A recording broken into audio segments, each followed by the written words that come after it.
نبی آخر الزماں احمد مجتبیٰ محمد مصطفیٰ صلی اللہ علیہ وسلم کی تعلیمات کی روشنی میں انیلا آپ کی جانب بڑھوں گی. یہ فرمائیے گا کہ آپ صلی اللہ علیہ وسلم کی تعلیمات کی روشنی میں ایک مسلمان دوسرے مسلمان پہ حسن سلوک کی جس طرح سے بات ہو رہی ہے، جڑے رہنے کی بات سعدیہ آپا نے کی ہے، حسن سلوک فرمائیے گا کہ ایک مسلمان کا دوسرے مسلمان کے ساتھ کیسا حسن سلوک ہونا چاہیے؟ اللہم صلی علی سیدنا و مولانا محمد وعلی آلہ وصحبہ بارک وسلم صلی اللہ علیہ. بسم اللہ الرحمن الرحیم. انما المؤمنون اخوات. سورہ حجرات کی آیت نمبر 10. اللہ رب العزت نے ارشاد فرمایا کہ مسلمان بھائی بھائی ہیں. اگر ہم اللہ اور اس کے رسول کریم صلی اللہ علیہ وآلہ وسلم کی تعلیمات کی طرف روشنی ڈالیں، اپنی نظر دوڑائیں اور وہیں سے ہم ہدایت اور رہنمائی لیں تو ہمیں اخوت، بھائی چارگی اور حسن سلوک کا درس بہم ملتا ہے، سرکار علیہ السلام کی سیرت سے بھی اور قرآن پاک کی تعلیمات سے بھی. اب جیسے آپ نے حسن سلوک کا ذکر کیا تو پہلے ہم قرآن کریم سے اس کے سورہ حجرات کی آیت نمبر 11 کا میں ذکر کروں گی کہ اللہ رب العزت نے ارشاد فرمایا کہ فَأَصْلِحُوا بَيْنَ أَخَوَيْكُمْ، کہ اپنے بھائیوں کے درمیان اگر لڑائی جھگڑا ہو جائے تو صلح کروا دیں. بے شک. اب قرآن پاک ہمیں تعلیم یہ دے رہا ہے کہ ایک مسلمان کا دوسرے مسلمان کے ساتھ حسن سلوک یہ ہے کہ انہیں قطع تعلق ہونے سے بچا لیا جائے، انہیں آپس میں جھگڑا قائم رہنے کا اور جھگڑا تعدیر رہنے سے بچا لیا جائے، ان کے درمیان آپس میں صلح کروائی جائے. یہ اللہ رب العزت کا محبوب عمل ہے اور یہ ایک انسان کا ایک مسلمان کا دوسرے مسلمان کے ساتھ حسن سلوک ہے. پھر آگے آئیں تو اللہ رب العزت ارشاد فرماتے ہیں کہ یا ایھا الذین آمنوا لا یسخر، کہ اے ایمان والو مذاق نہ اڑاؤ. پھر آگے پوری آیت کریمہ ہے تو اللہ رب العزت نے جو ارشاد فرمایا کہ ایک مرد دوسرے مرد کا یا ایک عورت دوسری عورت کا مذاق نہ اڑائے.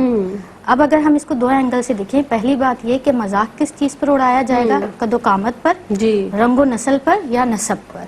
تو وہ مذاق اڑانا کسی دوسرے کی دل آزاری کرنا ہے اور اللہ رب العزت ارشاد فرماتے ہیں کسی دوسرے کی دل آزاری نہ کی جائے، یہ تمہارا حسن سلوک ہے اس کے ساتھ کہ اس کا مذاق نہ اڑایا جائے. اور دوسرا، جو مذاق اڑا رہا ہوتا ہے اور جس کا مذاق اڑایا جاتا ہے، ہمیں نہیں معلوم کہ جس کا مذاق اڑایا جا رہا ہے وہ اللہ رب العزت کے ہاں کیا مقام رکھتا ہے، اللہ کے ہاں اس کی کیا عزت اور کیا تکریم ہے، وہ اللہ کے ہاں کتنا مقبول ہے.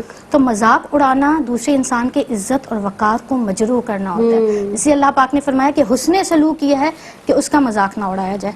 پھر آگے سورہ حجرات میں اللہ رب العزت نے ارشاد فرمایا کہ وَلَا تَلْمِزُوا أَنفُسَكُمْ، کہ ایک دوسرے پر الزام تراشی نہ کرو، ایک دوسرے پر تانا زنی نہ کرو. یہ وہ اعمال ہیں کہ جو نہ کریں آپ تو آپ دوسروں کے ساتھ حسن سلوک کرتے ہیں. پھر آگے ارشاد فرمائیں کہ وَلَا تَنَابَزُوا بِالْأَلْقَابِ، کہ کسی کو برے القاب سے نہ پکارو، ان کا نام برا.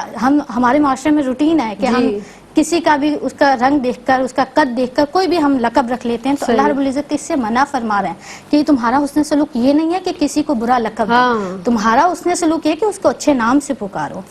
پھر اگر ہم اپنے معاشرے میں دیکھیں تو ہمارے ہاں سب سے بڑی جو خرابی یا جو برائی ہے جو ہم خود سوچتے ہیں اور وہ ہمارے درمیان فاصلوں کا سبب بنتی ہے، وہ گمان. ہم دوسروں کے بارے میں سوچ لیتے ہیں کہ فلاں شخص میرے بارے میں یہ گمان رکھتا ہوگا، وہ میری اس وقت یہ برائی کر رہا ہوگا، اور یہ ہمارے معاشرے میں عام پایا جاتا ہے. اور زیادہ تر غلط سوچتے ہیں، بدگمانی کرتے ہیں. اللہ رب العزت نے ارشاد فرمایا سورہ حجرات میں کہ یا ایھا الذین آمنوا اجتنبوا کثیرا من الظن، کہ اے ایمان والو کثیر گمان سے بچو، ان بعض الظن اثم، کہ بعض گمان گناہ ہوتے ہیں اور یہی گمان ہمارے لڑائی جھگڑے اور دوری کا سبب بن جاتا ہے. تو اللہ پاک فرما رہا ہے کہ حسن سلوک یہ ہے کہ کسی کے بارے میں بدگمانی نہ کرو. پھر آگے اللہ پاک نے ارشاد فرمایا کہ ولا تجسسوا، کسی کے بارے میں تجسس میں نہ پڑو، کسی کے بھید کو نہ ٹٹولو، کسی کے راز کے پیچھے نہ پڑ جاؤ، کسی کی باتوں کو چھپ چھپ کر نہ سنو. اگر وہ تم سے راز رکھنا چاہتا ہے تو اس کا راز رہنے دو. تمہارا حسن سلوک یہ ہے کہ اس کے راز کو راز ہی رہنے دو، اس کے تجسس میں نہ لگو، اس کے بھید کے پیچھے نہ پڑ جاؤ.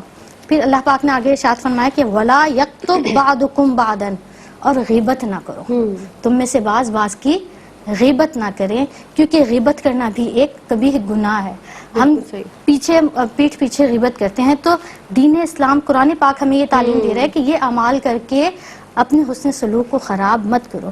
پھر سرکار علیہ السلام کی تعلیمات کے اگر ہم نظر ڈالیں تو آقا علیہ السلام کی سیرت یہ ہے کہ غلام کے ساتھ حسن سلوک کرنا. حضرت انس رضی اللہ تعالیٰ عنہ فرماتے ہیں 10 سال تک آقا علیہ الصلوۃ والسلام نے مجھے کبھی کسی بات پر تنبیہ نہیں کی. اللہ اور یہاں اکبر. آخری حدیث پاک ایک میں کوٹ کر دوں جی. کہ کیمیائے سعادت میں امام غزالی علیہ رحمہ رقم فرماتے ہیں کہ ایک شخص سرکار علیہ الصلوۃ والسلام کی بارگاہ میں آیا اور پوچھا کہ دین کیا ہے. آقا علیہ الصلوۃ والسلام نے فرمایا اخلاق عالیہ دین ہے. اللہ وہ اکبر. دائیں بائیں سے آتا پھر یہی سوال بالکل کرتا, صحیح. تو پھر آقا علیہ الصلوۃ والسلام نے فرمایا کہ دین یہ ہے کہ تم غصہ نہ کرو. جی. جبکہ آج ہم ہمارے معاشرے میں دیکھیں تو ہمارے مزاج اور عادات میں تلخیاں آ چکی ہیں بالکل ایسے جو ہی ہے. ہمارے ارد گرد ہماری انفرادی اور اجتماعی سطح پر یعنی دیکھیے بگاڑ کا ہماری شکار ہو رہی ہیں. تعلیمات مصطفیٰ صلی اللہ علیہ وسلم اور دینی اسلامی تعلیمات قرآن مجید فرقان حمید کی روشنی میں جو ہم تک پہنچی ہیں وہ کیا ہیں, اور ذرا یہ لمحہ فکریہ دے کر ایک وقفے پر جا رہی ہوں کہ ہم